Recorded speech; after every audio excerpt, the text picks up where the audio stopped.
Howdy. Uh, it's been a while since I've done one of these with Christmas and all and the New Year's.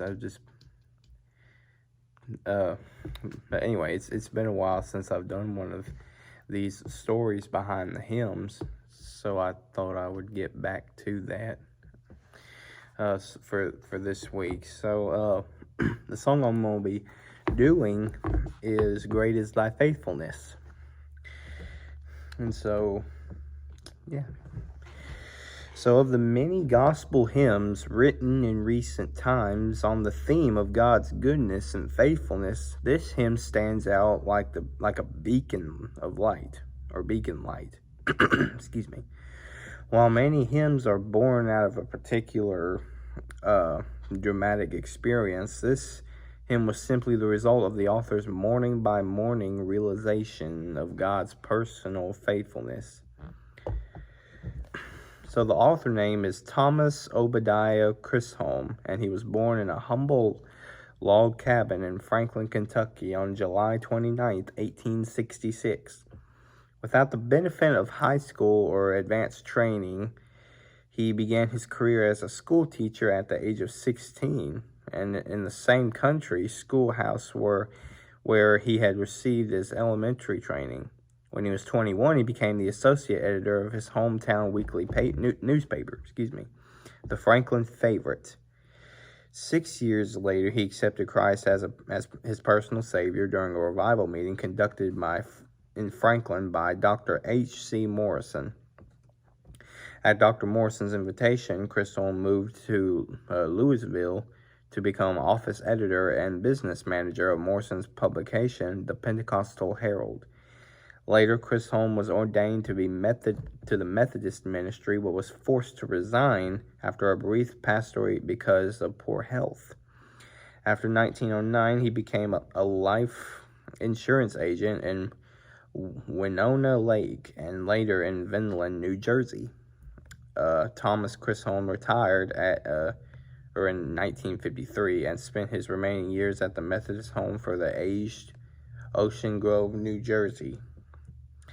Mr. Chisholm wrote more than 1,200 poems, many of which have appeared frequently in such religious periodicals such as Sunday School Times, Moody Monthly, Alliance Weekly, and others. A number of these poems have become prominent hymn texts. In a letter dated 1941, Mr. Chisholm writes, "My income has not been large at any time due to impaired health in the earlier years, which has followed me on until now. Although I must not fail to record here the unfailing faithfulness of a covenant-keeping God, and that He has given me many wonderful displays of His providing care, for which I am filled with astonishing gratefulness." In 1923, Mr. Chisholm sent several of his poems to the Reverend W. M. Runyon, a musician associated with the Moody Bible Institute and an editor with the Hope Publishing Company until his death, July 29th, 1957. Mr. Runyon has written as follows: "This particular poem held such an appeal that I prayed almost earnestly that my tune might carry over its message in a worthy way, and the subsequent history of its use indicates that God answers prayer. It was written in Baldwin, Kansas in 1923 and was first published in my private song pamphlets." This hymn was the favorite of the late Dr. Will Houghton, former beloved president of Moody Bible Institute.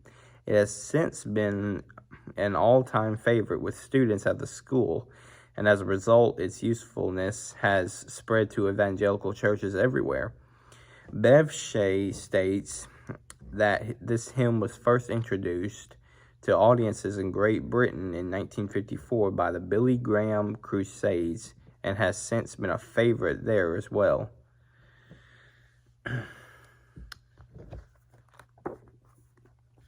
So anyway, let's see.